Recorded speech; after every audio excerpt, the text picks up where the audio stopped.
നമസ്കാരം, welcome to Kalikam Samakalikam easy economics +1 improvement special video ആണ്.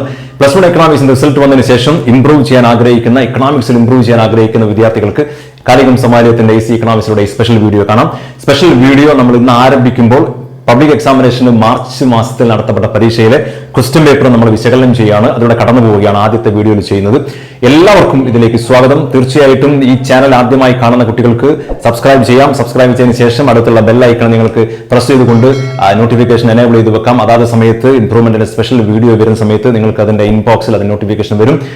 So once again welcome to Kalikam Samakalikam easy economics +1 improvement special.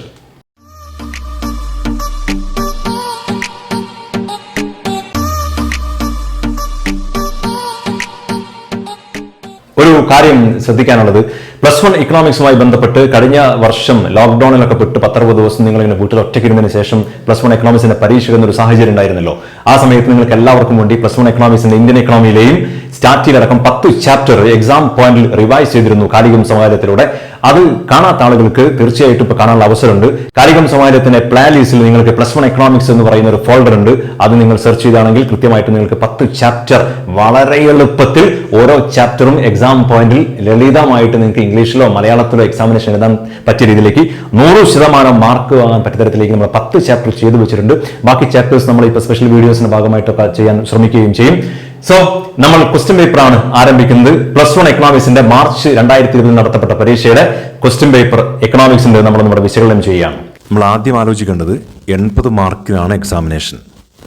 80-ൽ 80 നിർബന്ധമായിട്ടും നമ്മളൊക്കെ തന്നെ മേടിക്കണം എന്ന രീതിയിലാണ് ഇതിനിപ്പോൾ കാണുന്നത്. ഓപ്ഷൻ ഉണ്ട്, ക്വസ്റ്റ്യൻ്റെ ചോയ്സ് ഉണ്ട്. അങ്ങനെ ആകെ ഒരു 102, 103, ചിലപ്പോൾ 104 മാർക്കിനോളം ചോദ്യങ്ങളുണ്ടാവും.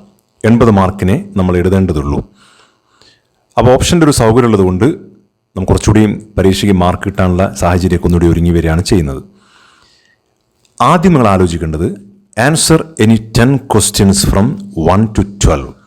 ഇങ്ങനെ തന്നെയായിരിക്കും ഇംപ്രൂവ്മെൻ്റ് എക്സാമിനേഷൻ്റെയും മോഡൽ എന്ന് നിങ്ങൾ ഉറപ്പിക്കുക. ഓരോ ചോദ്യത്തിനും ഓരോ മാർക്കാണ്. മൾട്ടിപ്പിൾ ചോയ്സ് ഉണ്ടാവാം. മൾട്ടിപ്പിൾ ചോയ്സ് അല്ലെങ്കിലും 1 മാർക്കിൻ്റെതായ ചോദ്യങ്ങൾ അടങ്ങിയിട്ടൊരു 10 ചോദ്യം. ചിലപ്പം മാച്ച് ദ ഫോളോയിങ് ഒക്കെ ചിലപ്പോൾ ഇതിൻ്റെ ഭാഗമായിട്ടൊക്കെ വരും. പക്ഷെ അങ്ങനെയാണെങ്കിൽ ഓരോ മാർക്ക് കിട്ടും. 3 മാച്ച് ദ ഫോളോയിങ് ഉള്ളതെന്ന് വെച്ചാൽ 3നും ഓരോ മാർക്ക് വീതം ലഭിക്കും. ഇവിടെ 12 ചോദ്യം ഉണ്ടെന്ന് ഓർമ്മിക്കുക. അതിൽ 10 മാത്രം എഴുതിയാൽ മതി. ഒന്നാമത്തെ ചോദ്യം നിങ്ങൾ നോക്കൂ. Before 1921 India was in which stage of demographic transition? 2020 മാർച്ചിലെ പബ്ലിക്കിന്റെ ചോദ്യത്തിൽ ആദ്യത്തെ ചോദ്യം. 1921 മുമ്പ് ഇന്ത്യ ജനസംഖ്യ പരിവർത്തന സിദ്ധാന്തത്തിന്റെ ഏത് ഘട്ടത്തിലായിരുന്നു എന്നാണ്. First stage, second stage, third stage, none of these. ഇതാണല്ലോ ആൻസർ. അപ്പൊ ജനസംഖ്യ പരിവർത്തന സിദ്ധാന്തം എന്താണ് എന്ന് നമുക്കൊരു ധാരണ വേണം. ജനസംഖ്യ പരിവർത്തനത്തിന് വിധേയമായി കൊണ്ടിരിക്കുന്നു എന്ന് വ്യക്തമാക്കുന്ന ഒരു സിദ്ധാന്തമാണ്. ആ സിദ്ധാന്തത്തിന് 3 ഘട്ടങ്ങളിലൂടെയാണ് ജനസംഖ്യയുടെ മാറ്റങ്ങൾ സംഭവിക്കുന്നത് എന്നാണ് പറയുന്നത്. ഏറ്റവും ആദ്യത്തെ ഘട്ടം എന്ന് പറഞ്ഞാൽ, ഫസ്റ്റ് സ്റ്റേജ് എന്ന് പറഞ്ഞാൽ, വളരെ അണ്ടർ ഡെവലപ്ഡ് ആയിട്ടുള്ള, അവികസിതമായിട്ടുള്ള, യാതൊരു തരത്തിലും ഒരു മുന്നേറ്റമില്ലാത്ത, വികസനമില്ലാത്ത ഒരു സമ്പദ് വ്യവസ്ഥ. അതാണ് ഫസ്റ്റ് സ്റ്റേജ്. അവിടെ ജനനനിരക്കും വല്ലാതെ കൂടുതലായിരിക്കും, മരണനിരക്കും കൂടുതലായിരിക്കും. ആ ജനസംഖ്യയുടെ വലിപ്പം കുറവായിരിക്കും. കാരണം 1000 ആൾക്കാർ ജനിക്കുന്നുണ്ടെങ്കിൽ ഏകദേശം ഒരു 800 ആൾക്കാരോളം മരിച്ചു പോകുന്നുണ്ടെങ്കിൽ ജനസംഖ്യയുടെ വലിപ്പം കുറവായിരിക്കുമല്ലോ. എന്തുകൊണ്ടാണ് ജനനിരക്ക് കൂടാൻ കാരണം? ജനസംഖ്യാ വർധനവിൻ്റെ ദോഷത്തെക്കുറിച്ച് യാതൊരു ബോധവുമില്ല. വളരെ അവികസിതമായിട്ടുള്ള ഏറ്റവും ഒരവസ്ഥയല്ലേ സമ്പദ് വ്യവസ്ഥേൻ്റെ, രാജ്യത്തിൻ്റെ പഴയ കാലമല്ലേ. ജനസംഖ്യ കുറയ്ക്കാനുള്ള യാതൊരു മാർഗത്തെക്കുറിച്ച്, ജനനിരക്ക് കുറയ്ക്കാനുള്ള മാർഗത്തെക്കുറിച്ച് ഒന്നും അറിയില്ല. കുടുംബാസൂത്രണ പദ്ധതികളോ കാര്യങ്ങളോ ഒന്നുമില്ല. അതുകൊണ്ട് ജനനനിരക്ക് ഒരുപാട് കൂടുന്നു, മരണനിരക്കും അതേപോലെ കൂടുന്നു. എന്തുകൊണ്ടാണ് മരണനിരക്ക് കൂടാൻ കാരണം? മരണനിരക്ക് കൂടാൻ കാരണം യാതൊരു തരത്തിലും വൈദ്യശാസ്ത്രത്തിൽ അത്തരം പുരോഗതികളോ കണ്ടുപിടുത്തങ്ങളോ ശാസ്ത്രീയ നേട്ടങ്ങളോ ഒന്നും വരാത്തൊരു കാലല്ലേ. അതുകൊണ്ട് മരണവും ഇഷ്ടം പോലെ, ജനനവും ഇഷ്ടം പോലെ. അപ്പോൾ ജനസംഖ്യ എന്ന് പറയുന്ന അതിൻ്റെ കാര്യം അന്തിമമായിട്ട് നോക്കുമ്പോൾ വലിയ വലുപ്പമൊന്നുമില്ല. ഇപ്പം ഇന്ത്യ 1921 മുമ്പ് ഫസ്റ്റ് സ്റ്റേജിലായിരുന്നു. യാതൊരു വികസനവും ഇല്ലാത്ത ഇന്ത്യയുടെ ഒരു ഇരുണ്ട കാലഘട്ട 1921. ഇന്ത്യക്ക് സ്വാതന്ത്ര്യം പോലും കിട്ടിയിട്ടില്ലല്ലോ, ബ്രിട്ടീഷ് ഭരണമല്ലേ. അപ്പോൾ ഇന്ത്യ ഫസ്റ്റ് സ്റ്റേജിൽ. ആൻസർ എന്താ വേണ്ടേ? 1921 മുമ്പ് ഇന്ത്യ ജനസംഖ്യാ പരിവർത്തന സിദ്ധാന്തത്തിന്റെ 1ാമത്തെ സ്റ്റേജിലായിരുന്നു. ജനനനിരക്കും മരണനിരക്കും ഒരുപോലെ കൂടുതലുള്ള. ഇനി ചോദ്യം മാറി. ബിഫോർ 90 നോക്കൂ, on the eve of independence, സ്വാതന്ത്ര്യത്തിന്റെ ആ സമയത്ത് ഇന്ത്യ ഏത് സ്റ്റേജിലായിരുന്നു? ഇന്ത്യ മെല്ലെ സെക്കൻഡ് സ്റ്റേജിലേക്ക് വരികയാണ്. 1951 സെൻസസ് ഒക്കെ പ്രകാരം ഇന്ത്യ സെക്കൻഡ് സ്റ്റേജിലേക്ക് വരികയാണ്. അപ്പോൾ എന്താ സെക്കൻഡ് സ്റ്റേജിന്റെ പ്രത്യേകത? സെക്കൻഡ് സ്റ്റേജിൽ മരണനിരക്ക് മെല്ലെ കുറച്ചുകൊണ്ടുവരാൻ നമുക്ക് പറ്റുന്നു. കാരണം പകർച്ചവ്യാധികളൊക്കെ തടയാൻ പറ്റുന്നു, വൈദ്യശാസ്ത്രത്തിലെ പുരോഗതി ഒക്കെ ആയിട്ട്. പക്ഷേ ജനനനിരക്ക് ഇങ്ങനെ കുറയുന്നില്ല. ഇപ്പോഴും ജനനനിരക്ക് വല്ലാതെ ഇങ്ങനെ കൂടിക്കൂടി തന്നെ വരുന്നുണ്ട്, നേരത്തുള്ള പോലെ തന്നെ. മരണത്തിൽ മാത്രം മാറ്റം. ഈ സ്റ്റേജിനെയാണ് ജനസംഖ്യാ വിസ്ഫോടന ഘട്ടം എന്ന് പറയുക. കാരണം ജനസംഖ്യ വല്ലാതെ പൊട്ടിത്തെറി ഉണ്ടാകുന്നൊരു ഘട്ടമാണത്. മരണനിരക്ക് കുറയുകയും ജനനിരക്ക് വല്ലാതെ കൂടുകയും ചെയ്യുമ്പോൾ ജനസംഖ്യയുടെ വലുപ്പം നന്നായി കൂടൂലേ? അത് 1951 അപ്പോൾ ഒന്നാമത്തെ 1 മാർക്ക് നമുക്ക് കിട്ടി. രണ്ടാമത്തെ ചോദ്യം, which of the following is A discrete variable? ഇതിൽ ഏതാണ് ഡിസ്ക്രീറ്റ് വേരിയബിൾ? അപ്പോൾ കണ്ടിന്യൂസ് വേരിയബിൾ ഉണ്ട്, ഡിസ്ക്രീറ്റ് വേരിയബിൾ ഉണ്ട്. അപ്പോൾ വിഭജിക്കാൻ കഴിയാത്ത വേരിയബിളാണ് ശരിക്കും ഡിസ്ക്രീറ്റ് വേരിയബിൾ എന്ന് പറയുക. റെയിൻഫോൾ എന്ന് പറഞ്ഞാൽ ഇവിടെ കൊടുത്തിരിക്കുന്ന rainfall, population, temperature, none of these. ചില കുട്ടികളുണ്ട് 3 അറിയില്ലെങ്കിൽ നൺ ഓഫ് ദീസ് അങ്ങ് കൊടുക്കും. കാരണം എന്നാൽ പിന്നെ ആർക്കും പ്രശ്നമല്ലല്ലോ. പക്ഷേ കൃത്യമായ ഒരു ഉത്തരമുണ്ട്. മഴയുടെ അളവ് എന്ന് പറഞ്ഞാൽ കണക്കാക്കുന്നതിൽ നമുക്ക് വിഭജിക്കാൻ കഴിയും. അതിന് ചെറിയ ചെറിയ വാല്യൂസിലൊക്കെ അതിന് പറയാൻ പറ്റും നമുക്ക്. ഇപ്പം പോയിന്റിലൊക്കെ അതിങ്ങനെ പറയും. ടെമ്പറേച്ചറും അങ്ങനെ തന്നെയാണ്. പക്ഷേ ജനസംഖ്യ എന്ന് പറയുന്നതിന് നമുക്ക് അങ്ങനെ എന്ത് ചെയ്യാൻ പറ്റില്ല, അങ്ങനെ ഫ്രാക്ഷനിൽ പറയാൻ കഴിയില്ല. 102.5 ജനങ്ങൾ എന്ന് പറയുമോ? ഇല്ല. ഡെഫിനറ്റായ വാല്യൂസിനെയാണ് ഡിസ്ക്രീറ്റ് വേരിയബിൾ എന്ന് പറയുക. അത് മറ്റൊന്നല്ല, ആ വാല്യൂ എന്ന് പറഞ്ഞാൽ ആ വാല്യൂ ആണ്. 502 എന്ന് പറഞ്ഞാൽ 502 ജനങ്ങളാണ്. 502.4 502.1 എന്ന് പറയാൻ കഴിയില്ല. ജനങ്ങളെ എങ്ങനെ മുറിക്കാൻ കഴിയുമോ? ഇല്ല, വിഭജിക്കാൻ കഴിയില്ല. Number of students in the classroom എന്ന് പറഞ്ഞാൽ ഡിസ്ക്രീറ്റ് വേരിയബിളാ. Number of students in the classroom discrete വേരിയബിളാ. ക്ലാസ്സിലെ കുട്ടികളുടെ എണ്ണം എന്ന് പറഞ്ഞാൽ ഡിസ്ക്രീറ്റ് ആണ് വേരിയബിൾ. കുടുംബത്തിലെ അംഗങ്ങളുടെ എണ്ണം എന്ന് പറഞ്ഞാൽ ഡിസ്ക്രീറ്റ് ആണ് വേരിയബിൾ. കാരണം അത് ഓരോന്നാണ്. 7 അല്ലെങ്കിൽ 8 അല്ലെങ്കിൽ 10 12 അങ്ങനെയൊക്കെയാണ് ആ വേരിയബിൾ. അപ്പോൾ കണ്ടിന്യൂസ് വേരിയബിൾ എന്ന് പറഞ്ഞാൽ അതിങ്ങനെ 2 ലിമിറ്റിനിടയിലായിട്ടൊക്കെ ഇങ്ങനെ പറയാൻ പറ്റിയതാണ് കണ്ടിന്യൂസ് വേരിയബിൾ. ഹൈറ്റ് അങ്ങനെ പറയാം, വെയിറ്റ് അങ്ങനെ പറയാം, മാർക്ക് അങ്ങനെ പറയാം, ഇൻകം അങ്ങനെ പറയാം, റെയിൻഫോൾ അങ്ങനെ പറയാം, ടെമ്പറേച്ചർ അങ്ങനെ പറയാം. പക്ഷെ ജനസംഖ്യ, കുട്ടികളെ എണ്ണം, കുടുംബത്തിലെ അംഗങ്ങളുടെ എണ്ണം, ഇതൊക്കെ കറക്റ്റ് ഓരോ ഡെഫിനറ്റ് വാല്യൂസിൽ നമുക്ക് പറയാൻ പറ്റൂ. 7, 6 കുട്ടികളുടെ എണ്ണം എന്ന് പറഞ്ഞാൽ ക്ലാസ്സിലെ കുട്ടികളുടെ എണ്ണം ഒരിക്കലും 42.6 എന്ന് പറയുമോ? ഇല്ല, 42 അല്ലെ 40, ഓരോന്ന് 40 40 42 42 ഓരോ ഡെഫിനറ്റ് വാല്യൂസ്. അപ്പോൾ ആൻസർ എന്താ വേണ്ടേ? Which of the following is A discrete variable? Rainfall അല്ല, ടെമ്പറേച്ചർ അല്ല, പോപ്പുലേഷൻ. അവിടെയും കിട്ടിയൊരു മാർക്ക്. ഓക്കെ, ഇനി മൂന്നാമത്തെ ചോദ്യം. ശ്രദ്ധിക്കൂ. ഇത് സെക്കൻഡ് ചാപ്റ്ററുമായി ബന്ധപ്പെട്ട ചോദ്യമാണ്. എല്ലാ ചാപ്റ്ററും നമ്മൾ കാലികത്തിലൂടെ നിങ്ങൾക്ക് നൽകുന്നുണ്ട്. സെക്കൻഡ് ചാപ്റ്ററും നമ്മൾ കൃത്യമായിട്ടും കാലികത്തിൽ നൽകി കഴിഞ്ഞതാണ്. ഇതിന് അകം തന്നെ കഴിഞ്ഞ വർഷം റിവൈസ് ചെയ്യാൻ വേണ്ടിയിട്ട്, റിവിഷന് വേണ്ടിയിട്ട് നിങ്ങളെ നോക്കുക കേട്ടോ. Second chapter, which of the following statements is not true? ശരിയായതല്ലാത്തത് ഏതെന്നാ? With respect to the industrial policy resolution 1956. അപ്പോൾ 1956 വ്യവസായ നയം എന്നൊരു ഭാഗം നമ്മൾ പഠിച്ചാണ്. IPR 1956 എന്നുള്ള സെക്കൻഡ് ചാപ്റ്ററാണ്. പ്ലാനിങ്ങിൻ്റെ ഒക്കെ ശേഷം നമ്മൾ പഠിക്കുന്നതാണ്. ഇൻഡസ്ട്രിയൽ സെക്ടറിൻ്റെ ഭാഗമായിട്ട് പറയുന്നതാണ്. അതിൽ ഭാഗമായിട്ട് എന്തൊക്കെയാണ്? ഓരോ ഓപ്ഷനും നോക്കൂ. ഇതുമായി ബന്ധമില്ലാത്ത നമ്മൾ പറയുന്നുണ്ട്. Basis of the second 5-year plan, 2ാം പഞ്ചവത്സര പദ്ധതിൻ്റെ അടിസ്ഥാനം അതാണ്. ശരിയാണ്.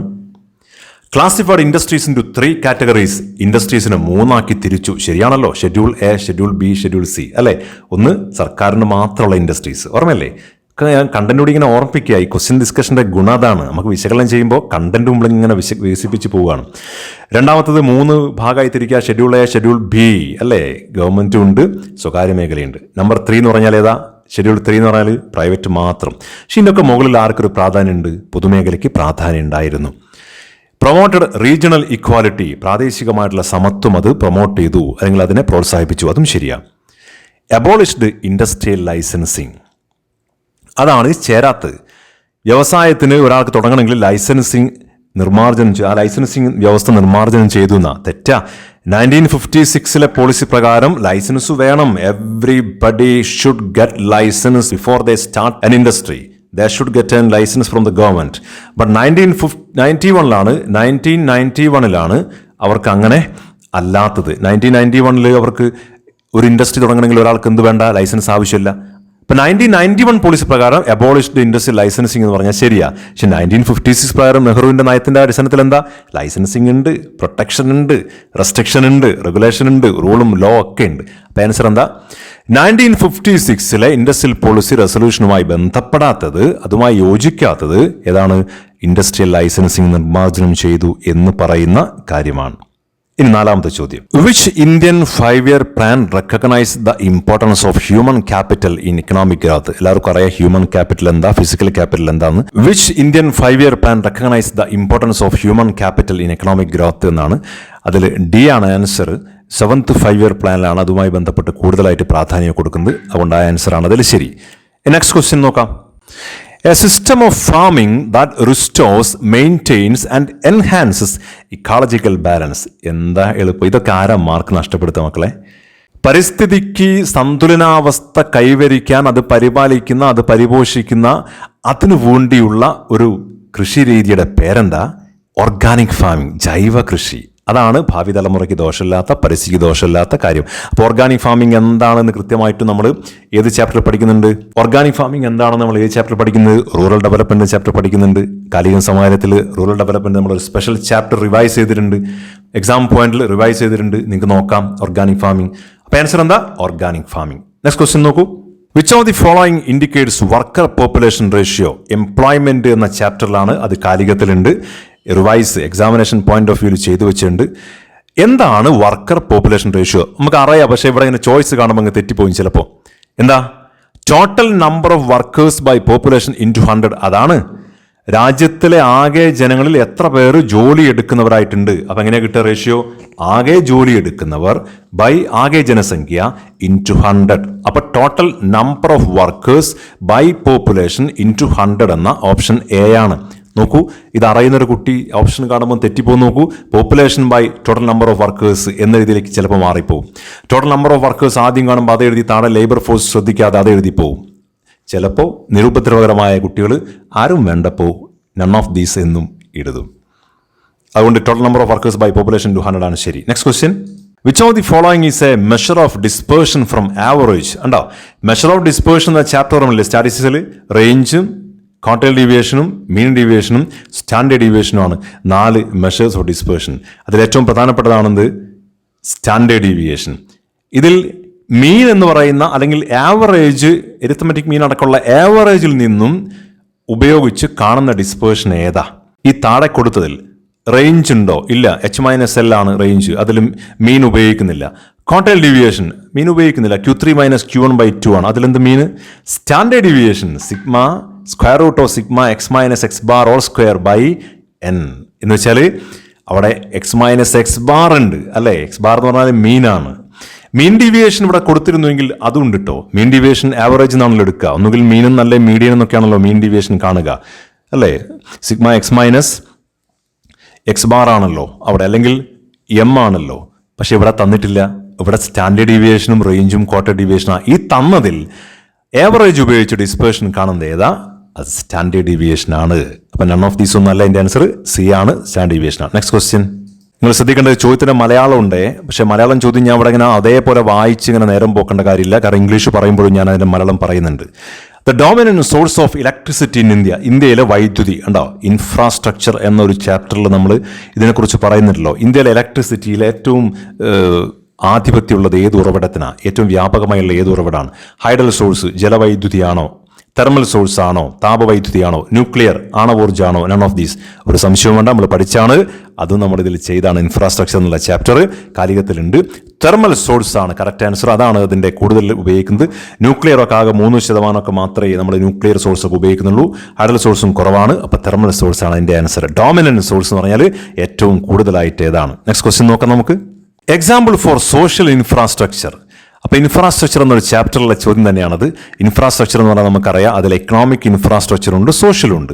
അത് ക്ലാസിഫൈ ചെയ്യാൻ വേണ്ടിയൊക്കെ വരുന്നതാണ്. ഇവിടെ അപ്പോൾ അതിൽ ഏതാണ് ഇതിൽ സോഷ്യൽ ഇൻഫ്രാസ്ട്രക്ചർ? അപ്പോൾ എക്കണോമിക് ഇൻഫ്രാസ്ട്രക്ചറും സോഷ്യൽ ഇൻഫ്രാസ്ട്രക്ചറും വേർതിരിച്ചറിയാൻ പറ്റും കുട്ടിക്ക് ഏത് ആൻസർ എഴുതാൻ പറ്റും? എക്കണോമിക് ഇൻഫ്രാസ്ട്രക്ചറിൽ എന്തൊക്കെയാണ് വരിക? Energy, transport and communication. ഇതാണ് എക്കണോമിക് ഇൻഫ്രാസ്ട്രക്ചർ. സോഷ്യലിലോ എഡ്യൂക്കേഷൻ, ഹെൽത്ത് ആൻഡ് ഹൗസിംഗ്. അപ്പോൾ എഡ്യൂക്കേഷൻ്റെ ഭാഗമായിട്ട് ഇവിടെ എന്തുണ്ട്? സ്കൂൾസ് ഉണ്ട്. അതാണ് സോഷ്യൽ ഇൻഫ്രാസ്ട്രക്ചർ വരിക. റോഡ് എന്താണ് എനർജി ട്രാൻസ്പോർട്ടിൽ വരുന്നതാണ്. പോർട്സും അതിൻ്റെ ഭാഗമായിട്ടാണ്. പവർ പ്ലാന്റ്സും അതിൻ്റെ ഭാഗമായിട്ടാണ്, എനർജീൻ്റെ ഭാഗമായിട്ടാണ്. അപ്പോൾ ഏതാ വരിക? Social, education, health, housing. അതിൻ്റെ ഭാഗമായി എന്താ വരിക? സ്കൂൾസാണ്. അപ്പോൾ social infrastructure school. Next question, which of the following countries is related with the great proletarian cultural revolution? Indian എക്കണോമിയിലെ ഏറ്റവും അവസാന ചാപ്റ്റർ കമ്പാരിസൺ, ഇന്ത്യയും ചൈനയും പാകിസ്ഥാനുമായുള്ള കമ്പാരിസണുമായി ബന്ധപ്പെട്ട ചോദ്യമാണ്. ആ ചോദ്യത്തിൽ കൃത്യമായിട്ട് നിങ്ങൾക്കൊരു ആൻസർ ഉണ്ടല്ലോ. ആ ആൻസർ ചൈനയിലാണ് ഗ്രേറ്റ് 1965 ഗ്രേറ്റ് പ്രോളിറ്റേറിയൻ കൾച്ചർ റെവല്യൂഷനും 58 ഗ്രേറ്റ് ലീപ്പ് ഫോർവേഡും ഒക്കെ അവിടെയാണ്. 70s ലിബറലൈസേഷൻ ഉണ്ടല്ലോ, 78 ലിബറലൈസേഷൻ, അതൊക്കെ ചൈനയിലാണ്. മഹത്തായ തൊഴിലാളി വർഗ സാംസ്കാരിക വിപ്ലവം എന്നാണ് Malayalam. Great proletarian culture revolution Mao സേതൂങ്ങിൻ്റെതാണ്, ചൈനയിലാണ്. Okay, next question, which of the following is a graphical method of studying correlation? കണ്ടാ, കോറിലേഷൻ നമ്മളൊരു ഗ്രാഫിലേക്കൊക്കെ മാറ്റിയിരുന്നു ഏറ്റവും എളുപ്പത്തിൽ. ഏതാത്? ഹിസ്റ്റോഗ്രാം ആണോ? അല്ല, ഹിസ്റ്റോഗ്രാം ഫ്രീക്വൻസി ഡിസ്ട്രിബ്യൂഷൻ്റെ ഗ്രാഫാണ്. ഒരു എക്സ് അക്ഷത്തിൽ അവിടെ എന്ത് വരും? ക്ലാസ് വരും. വൈ അക്ഷത്തിൽ എന്ത് വരും? ഫ്രീക്വൻസി വരും. അതാണ് ഹിസ്റ്റോഗ്രാം. ലോറൻസ് കർവ്, സ്റ്റാൻഡേർഡ് ഡീവിയേഷനെ നമ്മൾ ലോറൻസ് കർവ് എന്ന ഗ്രാഫിലേക്ക് മാറ്റുന്നത് അല്ലേ? അവിടെ സ്കാറ്റർ ഡയഗ്രമാണ് കോറിലേഷൻ്റെ ഗ്രാഫിക്കൽ മെത്തേഡ്. അറിയാലോ, positive correlation, negative correlation, zero correlation, perfect positive, perfect negative, അങ്ങനെ പറയുന്ന 5 എണ്ണമല്ലേ? അത് കാണിക്കുന്നില്ലേ സ്കാറ്റർ ഡയഗ്രത്തിൽ? ഇങ്ങനെ കുത്തൊക്കെ ആയിട്ട് ഇങ്ങനെ മുകളിലേക്ക് പോകുന്ന ഓരോ കാര്യവും താഴേക്ക് വരുന്നതും, അങ്ങനെ നെള്ളാണെങ്കിൽ അങ്ങനെ റൗണ്ടിൽ വരുന്ന കാര്യങ്ങളൊക്കെ, അതാണ് കോറിലേഷൻ്റെ ഗ്രാഫിക്കൽ റെപ്രസെന്റ്. ഫ്രീക്വൻസി കർവും അല്ല. ഫ്രീക്വൻസി കർവൊക്കെ ഫ്രീക്വൻസി ഡിസ്ട്രിബ്യൂഷൻ്റെതാണ് എന്ന് നിങ്ങൾക്ക് അറിയാം. Okay, next question, which of the following price index depends on base period quantity? അപ്പോൾ അവസാനം സ്റ്റാറ്റിക്സ് ലാസ്റ്റ് ചാപ്റ്ററിലെ ഇൻഡെക്സ് നമ്പർ, ആ ഇൻഡെക്സ് നമ്പർ ലാസ്പേഴ്സ് ഉണ്ട്, പാഷേ ഉണ്ട്. ഇപ്പോൾ ഞാൻ ആ കുട്ടികളോട് പറയുകയെന്ന് വെച്ചാൽ ലാസ്പെയർ എന്ന് പറഞ്ഞ് ഞങ്ങൾ ഓർമ്മിക്കുക, LB എന്ന് ഓർമ്മിക്കുക. ക്രിക്കറ്റൊക്കെ കളിക്കുന്ന ആൾക്കാർക്ക് LBW എന്നൊക്കെ ഓർമ്മ ഉണ്ടാവും, ലെഗ് ബിഫോർ വിക്കറ്റ്. ലാസ്പെയർ ബേസ് ഇയറിനാണ് പ്രാധാന്യം കൊടുത്തത്. അപ്പം LB നമ്മൾ ഓർമ്മിക്കുന്ന കുട്ടിക്കോട് മനസ്സിലാവൂ. താഴേക്ക് കൊടുത്തതിൽ ആരാണ് ബേസ് പീരീഡിന് പ്രാധാന്യം കൊടുത്തത്? LB, ലാസ്പെയർ ആണ്. പാഷേ എന്തിനാ പ്രാധാന്യം കൊടുത്തത്? കറണ്ട് പീരീഡിനാണ്. ഞാൻ അതിനെ PC എന്ന് പറയാ അല്ലേ? PC എന്ന് പോലീസ് കോൺസ്റ്റബിൾ എന്നൊക്കെ ഓർമ്മിക്കുകയാണെങ്കിൽ PC, Paasche current year, Laspeyres base year. So Laspeyres ഉത്തരം. നെക്സ്റ്റ് ക്വസ്റ്റ്യൻ, 5 ചോദ്യങ്ങളാണ് നിങ്ങൾ എഴുതേണ്ടത്. അതിൽ 6 എണ്ണം തരും. 1-ന് 2 മാർക്കാണ്. മൾട്ടിപ്പിൾ ചോയ്സിന്റെ ആദ്യത്തെ 1 മാർക്കിന് ചോദ്യം കഴിഞ്ഞു. ഇവിടെ നിങ്ങൾക്ക് ഒരു സെലക്ഷൻ ഉണ്ട്, ഒരു ചോദ്യം നിങ്ങൾക്ക് ഒഴിവാക്കാം. അപ്പോൾ 13 മുതൽ 18 വരെ ചോദ്യം. ഇങ്ങനെ തന്നെയായിരിക്കും നിങ്ങൾക്ക് അടുത്ത ക്വസ്റ്റ്യൻ പേപ്പറിൽ മോഡൽ ഉണ്ടാവുക. അതിൽ ആദ്യത്തെ ചോദ്യം നോക്കൂ നിങ്ങൾ. Identify any 2 reasons for the stagnation of Indian agriculture sector during colonial period. കാലികത്തിൽ ഏറ്റവും നന്നായിട്ട് ഫസ്റ്റ് ചാപ്റ്റർ ഇന്ത്യൻ എക്കണോമിയിൽ റിവൈസ് എക്സാം പോയിന്റിൽ നമ്മൾ ചെയ്തു വെച്ചിട്ടുണ്ട്. അത് നിങ്ങൾ കാണുക മക്കളെ. അതിൽ അഗ്രികൾച്ചറെ കുറിച്ച് നന്നായി പറയുന്നുണ്ട്. ആ അഗ്രികൾച്ചർ സ്റ്റാഗ്നേഷൻ എന്തൊക്കെയാണ് കാരണം എന്നുള്ളതാണ്. ഒരുപാട് കാരണം, 4-5 കാരണം നമ്മൾ അതിൽ പറയുന്നുണ്ട്. 2 എണ്ണം എഴുതിയാൽ മതി. അപ്പം ടാക്സേഷൻ എന്നോ ജമീന്ദാരി സിസ്റ്റം എന്ന് പറയുന്ന കാര്യമോ, വെരി ലോ ഫെർട്ടിലൈസർ, ഏറ്റവും കുറച്ച് മാത്രം വളം ഉപയോഗിച്ചതോ, ലോ ലെവൽ ഓഫ് ടെക്നോളജി ഉപയോഗിച്ചതോ, പാർട്ടീഷൻ ഓഫ് ദ കൺട്രി, ആ കാര്യങ്ങളോ, ഏതെങ്കിലും കമേഴ്സ്യലൈസേഷൻ ഓഫ് അഗ്രികൾച്ചർ, ഇങ്ങനെ 4-5 പോയിന്റ് ഉണ്ട്. ഇന്ത്യൻ കാർഷിക മേഖല മുരടിച്ചു പോകാനുള്ള, നിശ്ചലാവസ്ഥയിലാവാനുള്ള ഏതെങ്കിലും 2 കാരണം എഴുതുക. 5 എണ്ണോളം ഉണ്ട്. അത് കാലികത്തിലും കൃത്യമായിട്ട് നിങ്ങളുടെ നോട്ട്ബുക്കിലുണ്ട്, ടീച്ചേഴ്സ് പഠിപ്പിച്ചതുണ്ട്. നെക്സ്റ്റ് 2 മാർക്കിന് അടുത്ത ചോദ്യം, list any 4 indicators which are use to assess people's health. മനുഷ്യന്റെ ആരോഗ്യം അളക്കാൻ സൂചകങ്ങളായിട്ട് എന്തെല്ലാം ഉപയോഗിക്കുക? ഏതെങ്കിലും 4 എണ്ണം എഴുതാമെന്നാ. മനുഷ്യന്റെ ആരോഗ്യത്തിന്റെ സൂചകങ്ങളായിട്ട് എന്തൊക്കെ ഉപയോഗിക്കുക? അവന്റെ ആയുർദൈർഘ്യം ഉപയോഗിക്കുക, ലൈഫ് എക്സ്പെക്ടൻസി, ശിശുമരണ നിരക്ക് ഉപയോഗിക്കുക, ഇൻഫന്റ് മോർട്ടാലിറ്റി, മരണനിരക്ക് ഉപയോഗിക്കാം, മെറ്റേണൽ മോർട്ടാലിറ്റി അല്ലേ, മുതിർന്ന ആൾക്കാരുടെ മരണത്തിന്റെ ഉപയോഗിക്കാം. ഹെൽത്ത് ഇൻഫ്രാസ്ട്രക്ചർ എന്ന് പറയുന്ന ഇൻഫ്രാസ്ട്രക്ചറിലെ ഹെൽത്തിന്റെ ഭാഗത്തിൽ ഈ കാര്യങ്ങളൊക്കെ വരുന്നതാണ്. അതിലേതെങ്കിലും 4 എണ്ണം എഴുതാനാണ്. പോയിന്റ് മാത്രമേ എഴുതാവൂ, ഒരു കാര്യം പോലും ഇവിടെ എക്സ്പ്ലെയിൻ ചെയ്യേണ്ടതില്ല. 2 മാർക്കിന്റെ ചോദ്യം, 4 പോയിന്റ് എന്ന് പറഞ്ഞാൽ 1 പോയിന്റിന് 1/2 മാർക്കാണ്. നിങ്ങൾ ഒരു തരി പോലും പിന്നെ വിശദീകരിക്കേണ്ടതില്ല. Okay, next question, identify the importance of pilot survey. നിങ്ങൾക്ക് അറിയാലോ, അത് 2nd ചാപ്റ്ററിൽ ഈ കളക്ഷൻ ഒക്കെ ബന്ധപ്പെട്ട കാര്യത്തിൽ നിങ്ങൾ ഓരോ മെത്തേഡ് പഠിക്കുമ്പോൾ അതിൽ പൈലറ്റ് സർവേ പറയും. ശരിയായ ചോദ്യപട്ടികയുമായിട്ട് ഫീൽഡിലേക്ക് പോയിട്ട് ആളുകളടുത്തും ശരിക്കും വിവരം ശേഖരിക്കുന്നതിന് മുമ്പ് നമ്മുടെ ചോദ്യപട്ടിക ശരിയാണോ, അതിലെന്തെങ്കിലും അവ്യക്തത ഉണ്ടോ എന്ന് ക്വസ്റ്റ്യനെയർ ടെസ്റ്റ് ചെയ്യാൻ വേണ്ടി നമ്മൾ പൈലറ്റ് സർവേ ഉപയോഗിക്കും. 2, എത്ര സമയം എടുക്കുന്നുണ്ട് ഈ ഫീൽഡ് സർവേ നടത്തുമ്പോൾ, എത്ര സമയം ഏകദേശം എടുക്കും, ഓരോ ചോദ്യവും കടന്നു പോകുമ്പോൾ എത്ര ചെലവ് വരും, നമുക്ക് എന്തൊക്കെ ശ്രദ്ധിക്കേണ്ടതുണ്ട് കാര്യങ്ങൾ, ചോദ്യങ്ങൾ എന്തെങ്കിലും മാറ്റം വരുത്തേണ്ടതുണ്ടോ, പുതിയ എന്തെങ്കിലും കാര്യങ്ങൾ അതിൽ മോഡിഫൈ ചെയ്യേണ്ടതുണ്ടോ, ഈ കാര്യങ്ങളെല്ലാം തന്നെ കൃത്യമായിട്ടും അതിൽ നമ്മൾ പൈലറ്റ് സർവേയിൽ ഒരു സാമ്പിൾ ചെയ്യുമ്പോൾ നമുക്കറിയാം. അത് അതിൻ്റെ ഗുണങ്ങളായിട്ട് എഴുതണം. ശരിക്കും ടെസ്റ്റിംഗ് ക്വസ്റ്റനെയർ, അതിൻ്റെ ടൈം, കോസ്റ്റ്, ഇതൊക്കെ അറിയാൻ വേണ്ടി അങ്ങ് എഴുതുക. 2 മാർക്കിനല്ലേ, പോയിന്റ് മാത്രം മതി. Okay, next question. അടുത്ത നോക്കൂ, തളികയിൽ എടുത്തു വെച്ച പോലൊരു ചോദ്യം. Calculate range and coefficient of range. നോക്കൂ, ഈ തമ്മിൽ റേഞ്ച്, മെഷേഴ്സ് ഓഫ് ഡിസ്പേർഷൻ എന്ന ചാപ്റ്ററിൽ ഏറ്റവും എളുപ്പമുള്ളതാണ്. സിമ്പിൾ, ഏറ്റവും ഈസിയിൽ പഠിക്കുന്നതാണ് റേഞ്ച് എന്ന് പറയുന്നത്. ആ റേഞ്ച് എന്ന് പറയുന്നത് കാണുന്ന ഫോർമുല H-L ആണ്. Highest value minus lowest value ആണ്. ഏറ്റവും വലുത് ഇവിടെ 70 ആണ്, ഏറ്റവും ചെറുത് 20 ആണ്. 70 - 20 50 ഉത്തരം കിട്ടും. കോഎഫിഷ്യന്റ് ഓഫ് റേഞ്ച് പറഞ്ഞാൽ H-L ഡിവൈഡഡ് ബൈ H+L. അപ്പോൾ 70 - 20 by 70 + 20. Highest value minus lowest value by highest value plus lowest value. സിമ്പിളാണ്. 2 മാർക്കിൻ്റെ ചോദ്യം എല്ലാവർക്കും അറിയുന്നതാണ്. അപ്പോൾ റേഞ്ച് നന്നായിട്ട് അറിയുന്നതാണല്ലോ പരീക്ഷയ്ക്ക് വരുന്ന 2 മാർക്കിനൊക്കെ. Next question. Identify any 2 similarities in the development strategies of India and Pakistan and China. ഇന്ത്യയും പാകിസ്ഥാനും ചൈനയും തമ്മിൽ എന്തെല്ലാം 2 സാമ്യതകൾ നിങ്ങൾ പറയുക, ഈ 3 രാജ്യങ്ങളും തമ്മിൽ. ഒന്നുമില്ല. All of these 3 nations started their 5-year plan almost the same period. എല്ലാവരും അതിൻ്റെ 5-year plan സ്റ്റാർട്ട് ചെയ്യുന്നത് ഏകദേശം ഒരേ സമയത്താണ്, അല്ലേ? ഈ 3 രാജ്യങ്ങളും സ്വതന്ത്രമാവുന്നത് ഏകദേശം ഒരേ സമയത്താണ്. ഈ 3 രാജ്യങ്ങളും വികസനത്തിൻ്റെ തന്ത്രങ്ങളൊക്കെ, വികസനത്തിൻ്റെ ഘട്ടങ്ങളൊക്കെ ആരംഭിക്കുന്നത് ഒരേ സമയത്താണ്. 2 എഴുതിയാൽ മതി സാമ്യങ്ങൾ. ഒരേ സമയത്ത് പ്ലാനിങ് ആരംഭിച്ച, സെയിം പീരീഡിൽ ഇൻഡിപെൻഡൻ്റ് ആയിട്ടുള്ള, സെയിം പീരീഡിൽ എന്താ പറയുക, വികസന തന്ത്രങ്ങൾ ആവിഷ്കരിക്കുന്ന 3 രാജ്യങ്ങൾ. അത് സിമ്പിളാണ്, ഒന്നുമില്ല അതിൽ. Next question. Identifying a problem and choice of target group are the first 2 steps towards making a project. അപ്പോൾ ഒരു ചോദ്യം ഉറപ്പായിട്ട് എല്ലാവരും ഓർമ്മിക്കുക. ക്വസ്റ്റ്യൻ പേപ്പറിൽ ഒരു ചോദ്യം ഉറപ്പാണ്. ആ ചോദ്യം list out the steps four A project എന്ന ഒരു പ്രോജക്റ്റിൻ്റെ സ്റ്റെപ്പ് എഴുതാൻ വേണ്ടിയിട്ടാണ് പരീക്ഷയ്ക്ക് വരിക. അത് ഉറപ്പാണ്. മിക്കവാറും കഴിഞ്ഞ 10 വർഷത്തെ ചോദ്യപേപ്പർ എടുത്ത് നോക്കിയാൽ ആ ചോദ്യമുണ്ട്. കാരണം അത് സ്റ്റാറ്റിസ്റ്റിക്സിലെ ഇൻഡെക്സ് നമ്പറിന് ശേഷം അവസാനം ഒറ്റ പേജ് മാത്രമുള്ള ഒരു ചാപ്റ്ററാണ്. ഒരു ചാപ്റ്ററാണത്. 2 പുറം മാത്രമേ ഉള്ളൂ, 2 പേജ് മാത്രമേ ഉള്ളൂ. അതിലൊറ്റ ചോദ്യം മാത്രമേ ഉള്ളൂ. ഒരു പ്രോജക്റ്റിൻ്റെ സ്റ്റെപ്പ് എന്തൊക്കെയാണെന്ന് അത് 2 പറഞ്ഞു. Identifying a problem and choice of target group, ഈ 2 ഇവിടെ പറഞ്ഞു കഴിഞ്ഞു. ഇതല്ലാതെ ആർ ദ ഫസ്റ്റ് 2 സ്റ്റെപ്സ് ഇതാണല്ലോ. List the other steps. ബാക്കി സ്റ്റെപ്പ് എഴുതാൻ എത്രയാ? Collection, classification, presentation, analysis, interpretation, conclusion, ഇങ്ങനെ പലതും ഇല്ലേ? ബാക്കിയുള്ള കാര്യം എഴുതുക. എന്ത് വേണ്ട? Identifying the problem, choice of target group ഒഴികെ അതിനുശേഷമുള്ള collection, classification, presentation, analysis, conclusion, ഈ കാര്യങ്ങളൊക്കെ അടങ്ങിയ സ്റ്റെപ്പ് അവിടെ എഴുതുക. 2 മാർക്ക് കിട്ടും. പോയിന്റ് മാത്രമേ വേണ്ടൂ. ഒറ്റ പോയിന്റിന് വിശദീകരണം ഇവിടെ ആവശ്യമില്ല. Next question. ഇനി 3 മാർക്കിന്റെ ചോദ്യമാണ്. 2 മാർക്കിന്റെ ചോദ്യം ഇവിടെ കഴിഞ്ഞ് 2 മാർക്കിന്റെ ചോദ്യം കഴിഞ്ഞ് ഇനി 3 മാർക്കിന്റെ ചോദ്യം. അവിടെയും 19 to 25 ആ question number.